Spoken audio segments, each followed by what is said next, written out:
ना केवल देश के हिस्सों से, पूरी दुनिया से लोग आते हैं गुरुजी के मंदिर में दर्शन करने। वो भाव आता है वहाँ पे, एक अटैचमेंट होनी बहुत जरूरी है। जी, और उसी के बाद में अगर थोड़ा सा और आप पास में आए, जो चाणक्यपुरी में नेहरू पार्क है, वहाँ पे बटुक भैरव मंदिर है। लेकिन इस आधुनिक काल में, इस मॉडर्न एरा में, जब लव मैरिज हो रही होती है तो वो जन्म पत्रियां शायद मिला के प्रेम नहीं करते। बहुत सारी जो गर्भवती स्त्रियां या छोटी बच्चियां होती थी, वो उनके दर्शन नहीं कर पाती। क्या कुंडली के लिखे को कर्म से बदलना संभव है?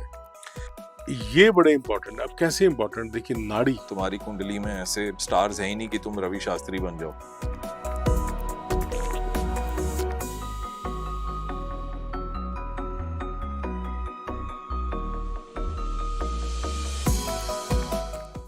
आप सभी का स्वागत है मुनीश जॉलीज डगआउट में। आज मेरे साथ एक खास मेहमान जुड़ रहे हैं जिनको मैं बहुत अरसे से जानता हूँ। इनका जन्म दिल्ली में हुआ, पालन पोषण यहाँ पर हुआ, उन्होंने अपनी स्कूलिंग कॉलेज यहाँ से किया और ज्योतिष विद्या का ज्ञान भी यहाँ दिल्ली में हासिल किया। आज हमारे पॉडकास्ट में हम स्वागत कर रहे हैं आचार्य अजय तापसी जी का।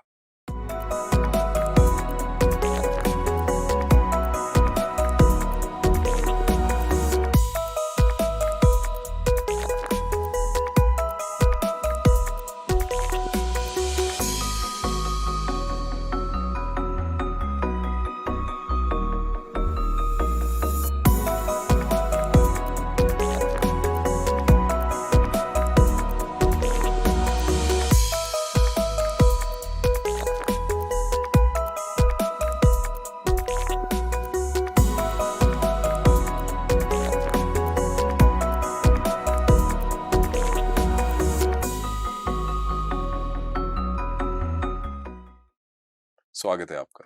धन्यवाद मुनीश जी, आपने मुझे बुलाया और आपके सभी श्रोताओं को नमस्कार। और बहुत खुशी है मुझे कि आज मैं आपके साथ यहाँ पे हूँ। और जैसे आपने बताया दिल्ली के बारे में, तो दिल्ली तो न केवल भारत की राजधानी है, बल्कि आध्यात्मिक रूप से भी दिल्ली बहुत संपन्न है। जैसे अगर हम दिल्ली के अंदर देखें तो बहुत सारी शक्तिपीठ हैं, और जो सबसे नवीनतम शक्तिपीठ दिल्ली में इस समय उपस्थित है, वो है गुरुजी का बड़ा मंदिर, जो छतरपुर में है। आपने जरूर सुना होगा, आपके देखने वालों ने जरूर सुना होगा। गुरुजी महादेव की शक्ति हैं, भगवान शिव शंकर भोलेनाथ की ब्लेसिंग्स हैं। और उनका जो मंदिर है आज दिल्ली में, वो एक धाम का रूप ले चुका है। जी। पूरे ना केवल देश के हिस्सों से, पूरी दुनिया से लोग आते हैं गुरुजी के मंदिर में दर्शन करने। मेरे ख्याल से छतरपुर से थोड़ा आगे जाके आप जी जी जाएंगे जी तो जी वो और आश्रम से अगर आप उस मंदिर से थोड़ा सा पहले, अगर मैं 2-4 किलोमीटर पहले, तो बहुत बड़ा मंदिर है छतरपुर मंदिर। बाबा नागपाल की भक्ति का साक्षात रूप है वो। बाबा नागपाल के बारे में शायद हमारे बहुत सारे लोग नहीं जानते होंगे। दिल्ली में एक जगह है अर्जुन नगर जी, उसमें एक छोटे से मंदिर में वो हुआ करते थे। ओके। वहां से वो भक्ति करते करते करते करते इतने बड़े संत बने, और इतना बड़ा मंदिर, छतरपुर मंदिर, जो आज पूरे विश्व में विख्यात है, बाबा नागपाल की भक्ति का जीता जागता उदाहरण है। ऐसे ही एक और मंदिर है झंडे वाला मंदिर, जो भक्त की भक्ति की वजह से आज इतना प्रसिद्ध है कि नवरात्रों में तो पैर रखने की जगह नहीं मिलती। तो दिल्ली तो आध्यात्मिक, ना केवल राजनीतिक बल्कि आध्यात्मिक रूप से भी बहुत संपन्न है। अगर हम एक सर्कल में इसको लेके चलें, तो सबसे पुराना अगर कोई शक्तिपीठ है, वो है योग माया मंदिर, जो मेहरौली में जो मेहरौली में सबसे पुराना आप कह रहे सबसे पुराना। हो? ओके। योग माया वो शक्ति थी जिसने, वैसे तो योग माया आपको पता ही है, योग निद्रा और माता की वो शक्ति है जो भगवान विष्णु को भी 4 महीने के लिए सुला देती है। ओके। ठीक है ना? तो योग माया वो शक्ति है जो जिसने हमें पूरा इस माया को रचा हुआ है। और उस मंदिर में आप जाएंगे तो एक छोटा सा मंदिर है, और आपको 5 आदमी भी नहीं मिलेंगे उस मंदिर में, क्योंकि वो ऐसी शक्ति है, वो उसी को, जिसको उसने दर्शन देने, वो ही वहां तक पहुंचेगा। मेरी किस्मत बड़ी अच्छी है कि मैं वहां दर्शन कर चुका हूँ। जी जी जी जी। और वो भाव आता है वहाँ पे, एक अटैचमेंट होनी बहुत ज़रूरी है ना? जी, और उसी के बाद में अगर थोड़ा-सा और आप पास में आएँ, हुँ, तो जैसे मेहरौली आपने अभी बताया, जी, योगमाया का मंदिर मेहरौली में है। हुँ, और मेहरौली का जो पुराने बुजुर्ग जो आस-पास के गाँवों में रहते हैं वहाँ पे, वो आज भी बताते हैं, मेहरौली का अर्थ है मीरावली, मीरावली, यानी कि वारा मिहिर जो थे, ओके, उनकी मेहरौली में ऑब्ज़र्वेटरी थी। ग्रह नक्षत्रों को बहुत बड़े ज्योतिषाचार्य रहे और ज्योतिष के क्षेत्र में तो बहुत बड़ा हुँ, नाम है वारामिहिर। उनकी पूरी वो अपनी गणनाएँ और सब हुँ, अपना, हुँ, मेहरौली एक तरह की उनकी ऑब्ज़र्वेटरी थी। ओके, मेहरौली से थोड़ा-सा आगे बढ़ते हैं, तो कालका जी आता है। ओके, कालका जी में माँ कालका जी जो हैं, हुँ, उनके लिए बोला गया है कि गुरु गोरखनाथ ने अपनी तपस्या से हुँ, हुँ, यहाँ माता को स्थापित किया था। आज भी वहाँ पे जो महंत हैं, वो नाथ हैं।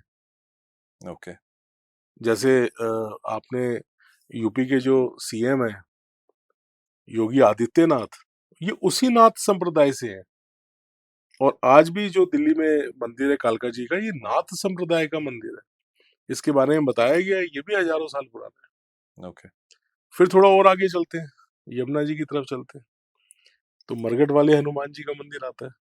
ओके, मरघट वाले इसलिए कहते हैं क्योंकि सामने निगमबोध घाट है, अच्छा, जो मरघट यानी कि शमशान, ओके। उसके सामने जो हनुमान जी का मंदिर है, वो भी बहुत प्राचीन है। ये वो मंदिर है जो रिंग रोड पर स्थित है?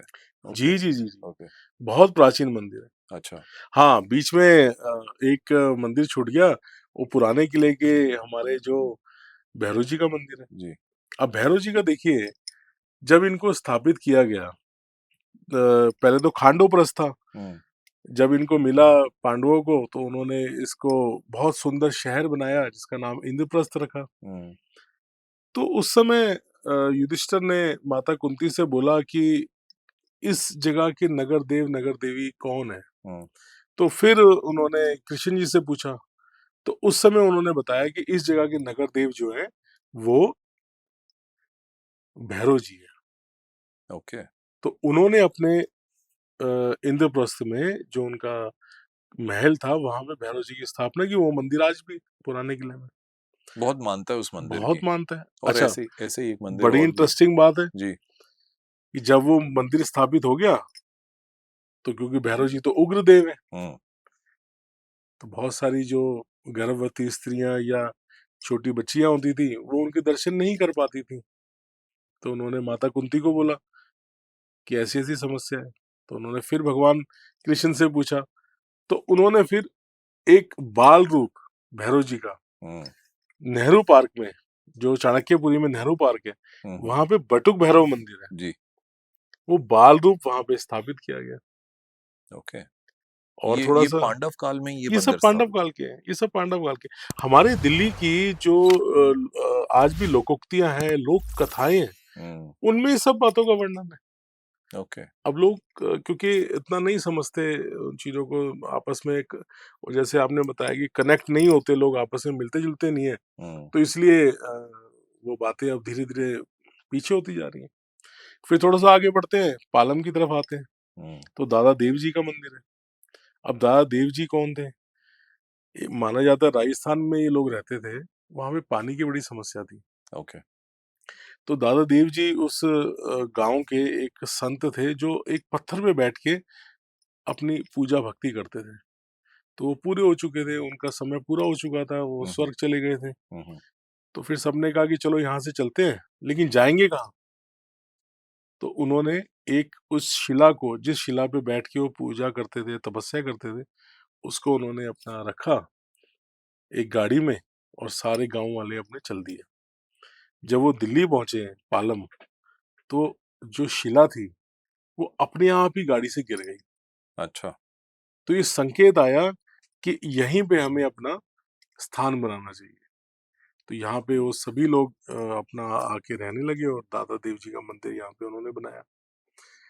तो इससे जुड़ी एक बात मैं आपसे और पूछना चाहूँगा, अब दिल्ली में इतने शक्तिपीठ हैं और दिल्ली में यमुना नदी भी बहती है। अगर उस नदी को गंदा किया तो वो और कोई नहीं, वो इंसान ही है। आज सरकार तमाम उपाय ढूंढ रही है, बहुत प्रयास कर रही है कि यमुना को फिर साफ किया जाए। तो इसमें भी अध्यात्म का ही एक हम जोड़ क्यों ना यहीं पे एक और लगा दें कि यमुना जी यमराज जी की बहन। देखिए, और मैं आपको इंटरेस्टिंग बात बताऊँ, हुँ, यमुना नदी के बारे में ऋग्वेद में भी है। हुँ, हुँ। तो ये नदी खाली आज ही नहीं, हमेशा से ये नदी एक बहुत ही महत्वपूर्ण नदी है। इसकी आध्यात्मिक शक्ति यम-यमी संवाद तो ऋग्वेद की एक बहुत बड़ा जी, सूक्त है। और यमुना तो अपने आप में, जब क्योंकि गंगा जी से मिलती है और कुंभ के मेले में प्रयाग हुँ, में जाके मिलती है, तो वो तो अपने आप में एक बहुत बड़ी शक्ति बन गई। जी, तो आध्यात्मिक रूप से तो आज भी यमुना जी की बहुत भक्ति है जी, बहुत पूजा-पाठ है। आज भी अगर हम अपने घर में कुछ हवन पूजा करते हैं और अगर हम उसको यमुना जी में प्रवाहित कर दें, तो बड़ी तसल्ली होती है। हुँ। आध्यात्मिक रूप से आज भी वो पूरी तरह से एकदम, जैसे कह सकते हैं कि अपनी पूरे उफ़ान पर है। और मेरे ख्याल लेकिन से भौ भौतिक रूप से अच्छा। हमने उसे खराब किया है, और मेरे ख्याल से गंदा किया। सरकार बहुत प्रयास कर रही है कि हाँ, अ, माँ यमुना जिस नदी के रूप में जो बह रही हैं और ख़ास तौर से दिल्ली हमारी जो राजधानी है उसे बहुत जल्द वो सफाई का जो अभियान चल रहा है, हर दिल्ली वासी चाहता है कि वो बहुत जल्द अ, साफ हों और एक एक अलग माहौल वहाँ पे बने। उसके यमुना रिवर के पास ही हम लोग एक और मंदिर की बात कर लेते हैं, जो टूरिस्ट के लिए तो बहुत पॉपुलर हो रहा है, लेकिन मैं कह रहा हूँ जो हमारी जो सभ्यता है, जो हमारा समर्पण है परमात्मा के प्रति, वो भी दिखता है। बिल्कुल सही कहा आपने। अक्षरधाम मंदिर जिस तरह से बना है, हुँ, और स्वामी नारायण संप्रदाय का ये मंदिर है, हुँ, और स्वामी नारायण संप्रदाय का जो ये बहुत बड़ा योगदान है भारतीय संस्कृति में। जी, और कई अरब देशों में भी स्वामी नारायण जी, संप्रदाय के मंदिर हैं। तो ये इससे पता लगता है कि हमारी जो विचारधारा है, उसको सब लोग अपने गले लगा रहे हैं, उसको एक्सेप्ट कर रहे हैं। क्योंकि हमारा एक बहुत सुंदर सा एक वाक्य में अगर हम अपनी विचारधारा को या भारतीय संस्कृति को अगर हम हुँ, बताना चाहें, तो वो एक एक वाक्य में मेरे हिसाब से हो सकता है, और वो वाक्य ये है, जियो और जीने दो। हमारे यहाँ पे सबके लिए एक्सेप्टेंस है, किसी के लिए कोई मनाही नहीं है। हुँ, बाकी दुनिया में लोग हमें बहुत सारी ऐसी बातें बताते हैं कि वो गलत है, ये सही है। आप जैसे हो, वैसे ही आपका ईश्वर है, उसको उसी रूप में मानिए। हमारे यहाँ तभी बहुत सारे देवी-देवता होते हैं, बहुत सारे देवी-देवता हैं, हुँ, जो हमारे अपने व्यक्तित्व का ही परिचायक हैं। जैसे जो शक्ति की उपासना करते हैं, शक्ति की हुँ, कामना करते हैं, वो शक्ति की उपासना करते हैं। और जो भोले-भाले भक्त हैं, वो महादेव की उपासना करते हैं। आप देखिए, सबसे ज़्यादा मंदिर आपको महादेव के मिलेंगे, सबसे ज़्यादा भक्त आपको महादेव के मिलेंगे। हुँ, क्यों मिलेंगे पता है? कोई नियम नहीं है। भक्ति जैसे चाहो वैसे करो। भक्ति का होना भी चाहिए ना, जी। कि मुझे जो सही लगा, ईश्वर ने जो मुझे ज्ञान दिया, जैसे मैं ईश्वर से जुड़ना चाहा, मैं वैसे जुड़ गया।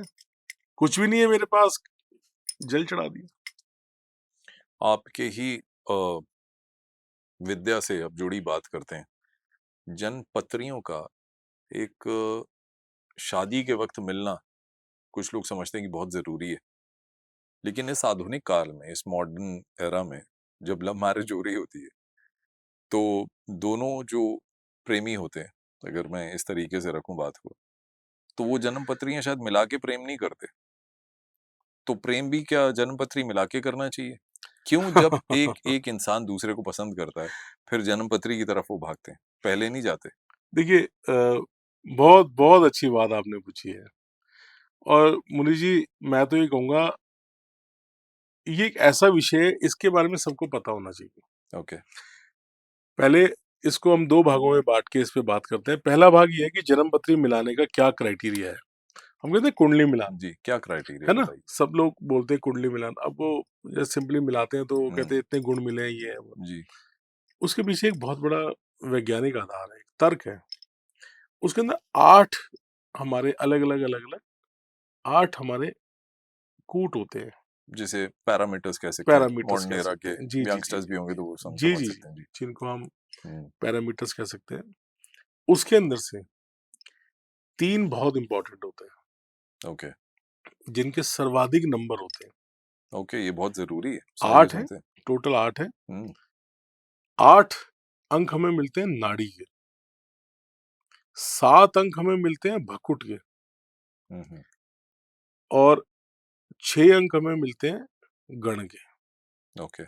उसके अलावा ग्रह मैत्री और भी बहुत सारी चीजें होती हैं, बट हम्म ये जो 3 है, ये बड़े इंपॉर्टेंट है। अब कैसे इंपॉर्टेंट, देखिए नाड़ी, नाड़ी हमें ये बताती है कि जो दोनों हैं, मतलब वर वधु, जी। उनका शादी के बाद स्वास्थ्य कैसा रहेगा। और हम्म स्वास्थ्य के यहाँ पर स्वास्थ्य का मतलब ये है कि आगे बेबी होने की संभावनाएं कितनी है। ओ क्योंकि ओके। आजकल तो देखिए लोग कह रहे हैं कि एचआईवी का टेस्ट करा के ले आओ शादी से पहले। क्या बात कर रहे हैं। हाँ, लोग कहते हैं कि आपकी पूरी अपनी मेडिकल हिस्ट्री दिखाओ कि आपको कोई दिक्कत तो नहीं है। आजकल शादियों में लोग बहुत सारी बातें कर रहे हैं, बड़े अच्छे तरीके से हर चीज ठोक बजा के शादियां हो रही हैं। और हम तो इतने सालों से कह रहे हैं हेल्थ होनी चाहिए।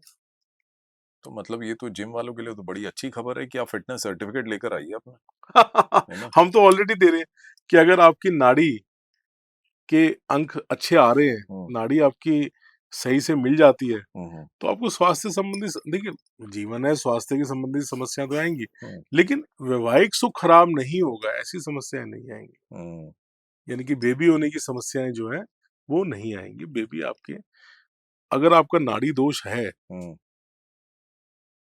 तो बेबी होने की समस्या आती है, नवजात शिशु आने में समस्या होती है। तो ये मेल फीमेल के चार्ट में अगर वहां दोनों पे को मिलान के ही मिलेगा। मिलने के बाद। हाँ, हाँ। ओके। जब दो को मिलाएंगे हम्म तब पता चलेगा कि नाड़ी दोष है या नहीं। ओके। उसके बाद 6 के बाद नंबर ये 7 आता 8 है। है। ये 8 है। ओके ओके रिड्यूसिंग मैं बता रहा हूँ, ये 8 है। ओके। 7 होता है भकुट। हम्म भकुट का मतलब होता है कि हम दोनों का आपस में प्यार कैसा रहेगा। मेरा वही तो सवाल है ना अब देखिए अजय कैसे भाई। होता है, जी। इसको मैं समझाता हूँ। जैसे कि भकुट में क्या होता है कि अलग अलग राशियों के हिसाब से हम्म वो भकुट का निर्माण होता है। मान लीजिए शादी हो गई हम्म और हमारा भकुट आ गया, ओके। भकुट दोष आया, तो क्या होगा उस कंडीशन में। उस कंडीशन में ये होता ही है कि भाई आज लड़के का मूड बहुत अच्छा है, वो कहता है चलो घूमने चलते हैं। पर लड़की कह रही नहीं, मेरे सिर में दर्द है। आज लड़की बहुत खुश है, कोई अच्छी खबर मिली है, वो कहते चलो इसको सेलिब्रेट करते हैं, या आप उनसे बात कर लो। मतलब कुछ ना कुछ ऐसा हुआ कि दोनों का तालमेल हम्म आपस में बनेगा ही। हम्म अगर तालमेल नहीं बनेगा तो आप सोचिए कि क्या होगा, कि हमेशा कुछ ना कुछ दोनों के बीच में तनाव बना रहेगा। तो हम्म सुखमय वैवाहिक जीवन के लिए ये होना बहुत जरूरी है, जिसको कहते हैं ना डोमेस्टिक हार्मनी, हम्म। वो होना बहुत ही आवश्यक है। ये आज की बात नहीं है, देखो ये हजारों साल पहले से हमारे पूर्वजों को ये पता था कि घर गृहस्थी में डोमेस्टिक हार्मनी का होना बहुत आवश्यक है। ओके और उसके 6 नंबर होते हैं हमारे गण के, कि हमारा गण कौन सा ओके। गण भी मेरे है। ख्याल से 2 तरह राक्षस, के होते देव हैं। और मनुष्य। ओके, 3 गण होते अगर आपकी गण मैचिंग अच्छी आ रही है, हैं। क्योंकि देव हो, इसको आप दोबारा से बता पाएंगे। बिल्कुल, देव हो तो बहुत अच्छा, हम्म देव राक्षस आ गए तो ईगो क्लैश, देव मनुष्य आ गए बहुत बढ़िया चल जाएगा, मनुष्य राक्षस आ गए तो जो मनुष्य है वो राक्षस से डरा रहेगा, वो हम्म उसके आगे बोलेगा ही नहीं। तो हमारे यहाँ तो ऐसा, मतलब हम तो चाहते हैं कि दोनों हस्बैंड वाइफ दोनों अपने अपने विचार रखें। हम्म। तो कई बार होता है ना कि सब कुछ ठीक है लेकिन यार बनती नहीं है। वो बनती क्यों नहीं है, वो गणा लगे दोनों की। तो बहुत से लोग आपके पास सलाह लेने आते होंगे शादी के बाद की अब ये मेरे आपने नहीं एक बात सुनते। और पूछी थी कि अगर प्रेम विवाह हो तो क्या करें। हाँ प्रेम हो मतलब गया, मेरे को अब बड़ा क्या अजीब करें। लगता है ना अजय भाई। देखो आप 2 लोग प्रेम कर रहे हैं, एक दूसरे को पसंद कर लेते हैं, उसके बाद वो कहता है आओ देखो तुम्हारी और मेरी बनेगी कि नहीं बनेगी। ये कुछ अब हम मैच नहीं देखिए, करता। एक तो क्या है कि प्रेम आपका होगा ही उससे, हम्म जिससे मतलब प्राकृतिक रूप से ही आप अपने, क्योंकि हमारे अंदर तो देखिए सॉफ्टवेयर जो है ना, हम्म वो सामने वाले सॉफ्टवेयर से मिलेगा ही। तो ओके हमें सबसे प्रेम थोड़ी होता है। ओके हम अट्रैक्ट ही उसकी तरफ होंगे जिससे हमारा थोड़ा-सा संबंध होगा, हुँ। हमारा मिलन होगा। अब उसके बाद हम देखते हैं कि अगर कोई दोष है, तो क्यों ना इसका उपचार कर लें। मैं ना यहाँ पे आपसे एक बात एक अलग तरीके से पूछना चाहूँगा। ओपरा विन्फ्री का शो आता था, तो वो कहते हैं कि हमारी कंट्री में तो यहाँ बगैर प्यार के शादी नहीं होती। आपके वहाँ अरेंज मैरेजेज़ होती हैं, तो हम तो कोई कुंडली नहीं मिलाते। आज के मॉडर्न एरा का जो यूथ है ना, वो भी कुछ ऐसे ही सोचता है कि कुंडली मिलाने की क्या ज़रूरत है? मैं तुम्हें पसंद करता हूँ, तुम मुझे, और जब तुम मुझे इतनी अच्छी लगती हो और मैं तुम्हें इतना अच्छा लगता हूँ, तो आओ घर बसाते हैं। हाँ, बिल्कुल सही बात है। हाँ। लेकिन आज आप आज की बात कर रहे हैं ना, हम तो आपके पूरे जीवन की बात कर रहे हैं। हुँ, हम आज खाली आज देखिए क्या होता है कि ब्रेकअप्स होते हैं, हुँ, मुझे कोई बहुत पसंद आया, 6 महीने बाद मुझे थोड़ा फीका लगने लगा। फिर मैंने कहा चलो कुछ और देखा जाए, हुँ। हमारी बन नहीं रही। कितने ब्रेकअप्स होते हैं ना?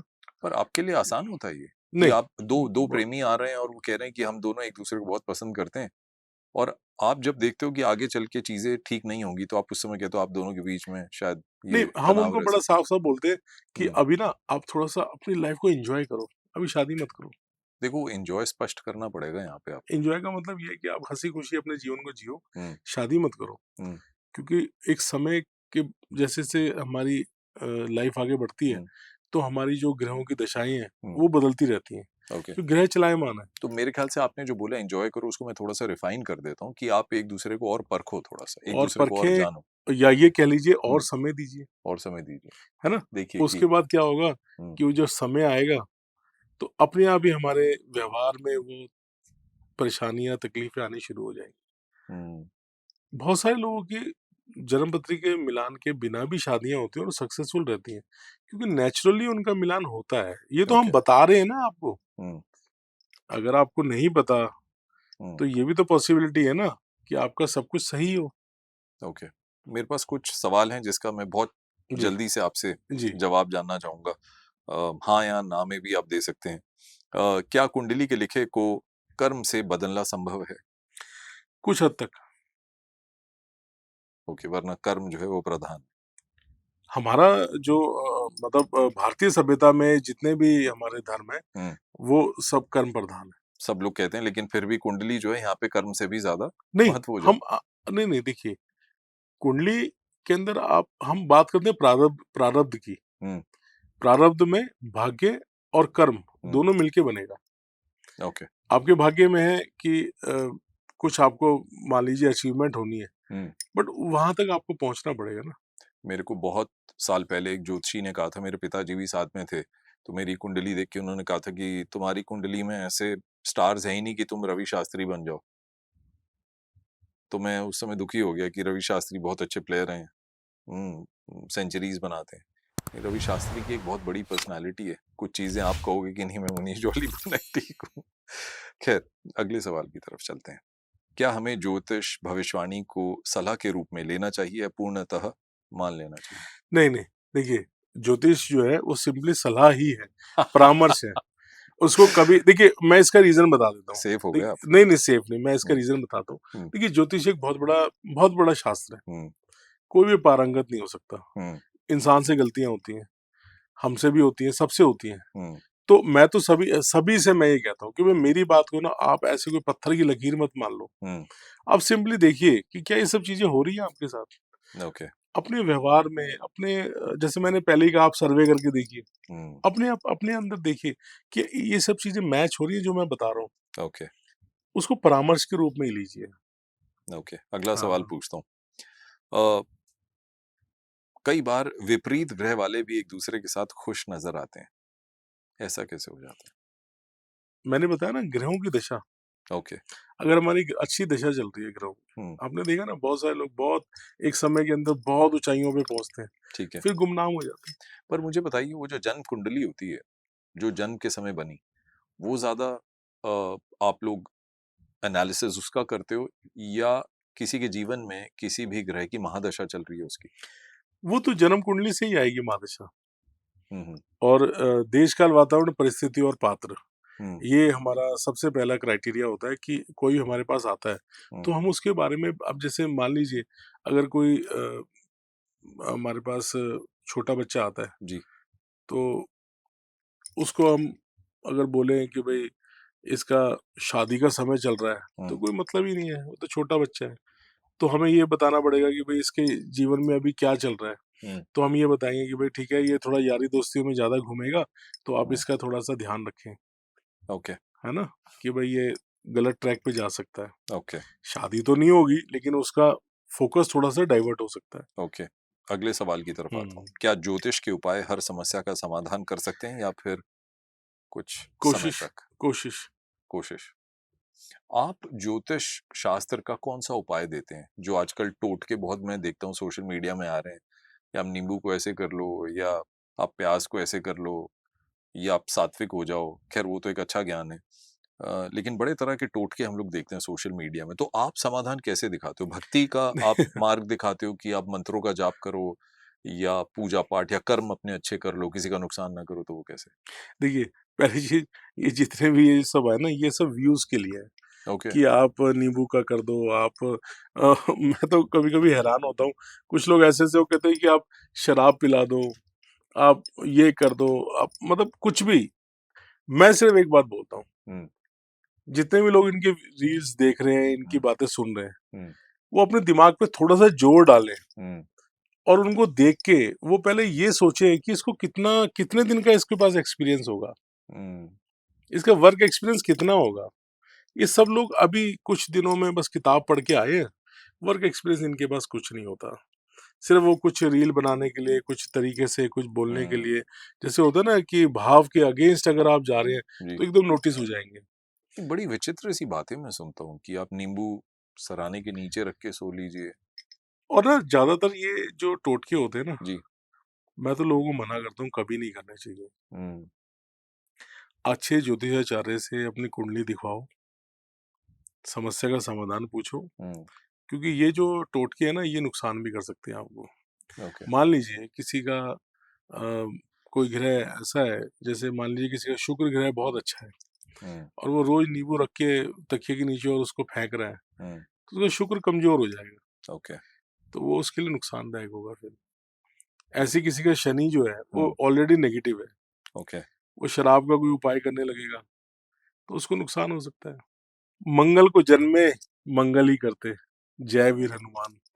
तो इसलिए मंगल जैसे ही आता हुँ, है हुँ, और भगवान हनुमान जी का नाम याद आता है, और सबसे बड़ी बात है कि मंगल की अगर किसी को समस्या है, तो उन्हें भगवान बजरंगबली का ध्यान करना चाहिए, उन्हें प्रसाद चढ़ाना चाहिए, क्योंकि देखो हमारे यहाँ तो इतना अच्छा सिस्टम है।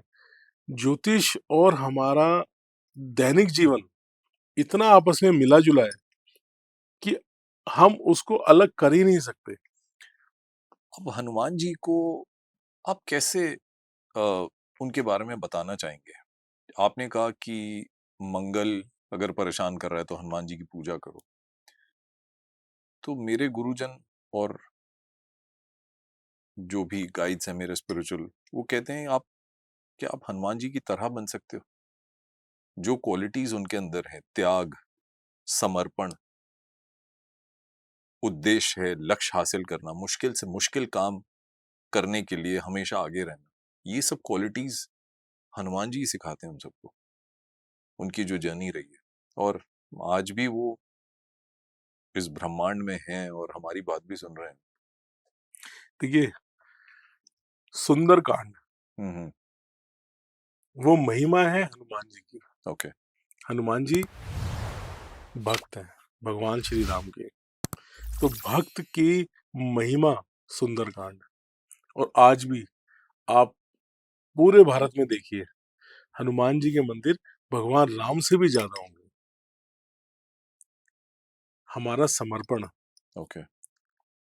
यही तो हमें जीवन के अंदर सबसे, देखिए बाकी सारी चीज़ें हमने खा लिया, हुँ, हमने आगे कुछ अपने जैसा जीव उत्पन्न कर दिया, ये तो सारे जीव कर रहे हैं। हुँ। इंसानी योनि में आने के बाद हमने एक्स्ट्रा क्या किया? तो मुझे मुझे याद है कि आपने मुझे भी एक बारी गाइड किया था। हनुमान जी के प्रति आपने एक बहुत अच्छी बात मुझे बताई थी कि दिल्ली का कनॉट प्लेस में जो हनुमान मंदिर है, आपने मुझे कहा था आप वहाँ जाओ, दर्शन करो और वो थोड़ा एक फेज था जिसमें मैं थोड़ा सा परेशान था, तो आपने कहा आप देखना चमत्कार देखो, साक्षात वहां विराजमान है हनुमान जी। और मैं गया, बहुत शक्ति है उस मंदिर में, बहुत लोग अब आते हैं, और हर मंगलवार को तो दिल्ली और दिल्ली के बाहर के लोग भी वहां दर्शन करने आते हैं।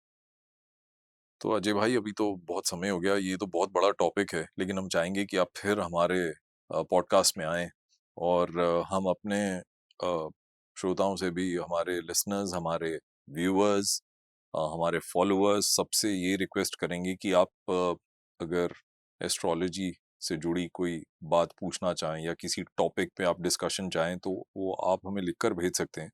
नेक्स्ट टाइम जब अजय भाई आएंगे यहाँ पे, उस पे विस्तार से और बात करेंगे। आज का जो पॉडकास्ट था उसमें हमको एक लेवल पे हम लोग समझना चाह रहे थे कि एस्ट्रोलॉजी और पत्रियों की बातें और ग्रहों की बातें और जो महत्व है, तो उस पर थोड़ा सा प्रकाश डालें। लेकिन फिर से मैं कहूँगा कि हमारे व्यूअर्स, हमारे लिसनर्स, हमारे फॉलोअर्स, कुछ भी किसी टॉपिक पे अगर आप कुछ बात करना चाहें तो आप ज़रूर लिखें, और फिर हम नेक्स्ट टाइम आके अजय जी से बात करेंगे, आचार्य अजय तापसी। बहुत बहुत शुक्रिया आप हमारे शो में आए, and of course we'll see you again. लेकिन चलते चलते गुरु याद आ रहे हैं, मेरे गुरु, जिनके कारण मुझे एक मार्ग मिला, एक दिशा मिली। गुरु पूर्णिमा आने वाली है बहुत जल्द।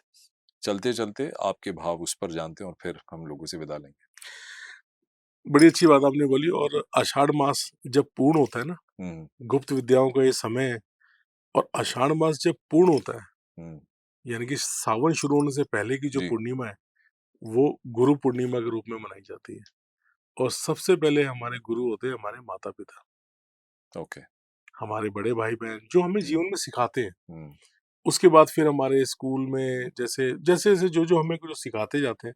गुरु का मतलब आध्यात्मिक गुरु से नहीं है यहाँ पे, ओके जिसने भी हमें कुछ भी सिखाया है। हम्म जैसे दत्तात्रेय जी थे, उनके 24 गुरु थे, उन्होंने जीव जंतुओं से भी बहुत कुछ सीखा। गुरु जिसने भी हमें कुछ भी सिखाया है, उसको थैंक्स करने का, उसको धन्यवाद देने का दिन है गुरु पूर्णिमा। गुरु पूर्णिमा ये तो इतना बड़ा दिन है, इतना बड़ा। आप देखिए हम्म ना, हमारे परंपराओं में हम्म कितनी बड़ी बात है कि हम जी। सबको धन्यवाद दें। सभी ने हमें कुछ ना कुछ सिखाया होता है। तो वो धन्यवाद देने का तरीका है, या फिर आजकल जो मॉडर्न एरा में जो फोन के जरिए हम लोग धन्यवाद देते हैं, वही वही चलते रहना चाहिए? भाव, जैसा आपका भाव है, वैसे ही आप उस भाव को प्रकट कीजिए। अगर आपको लगता है कि खाली फ़ोन से आप अपना भाव प्रकट करते हैं, तो जी कर दीजिए। अगर आपको लगता है नहीं, मुझे मिल के आना चाहिए, तो अक्सर जो बड़े लोग होते हैं, उनके पास जाके बैठने से भी वो बड़े खुश होते हैं कि आप आए, हमारे पास बैठे, अपना समय दिया, उससे भी वो बड़े खुश होते हैं। तो मैं तो कहूँगा अपने गुरुओं को सम्मान दें, उनसे मिलें, हम्म तो बहुत ही अच्छा है। और नमन तो एक ऐसी प्रक्रिया है जिसमें हम अपने आप को एक तरह से समर्पित कर देते हैं सामने वाले के आगे। तो नमन करें तो बहुत अच्छा है। तो इसी के साथ आज का पॉडकास्ट हम खत्म करते हैं। बहुत बहुत शुक्रिया आचार्य अजय तापसी आपका। मैं चाहता हूँ कि आप बहुत अच्छे से लोगों को गाइड करें, और इन फ्यूचर हम आपको फिर बुलाएंगे, और ऐसे ही किसी टॉपिक पे आकर, किसी खास टॉपिक पे हम लोग चर्चा ज़रूर करेंगे। मुनीष जी, आपका भी बहुत बहुत धन्यवाद। तो ये था आज का हमारा पॉडकास्ट, और ज़रूर आपके व्यूज़ जो हैं वो बहुत मैटर करते हैं। तो आपके व्यूज़, आपके सुझाव हमें भेजते रहिए, हम बेसब्री से उसका इंतज़ार करते हैं। हमारे साथ जुड़ने के लिए बहुत बहुत शुक्रिया। आपका दिन, आपका जीवन मंगलमय हो। नमस्कार।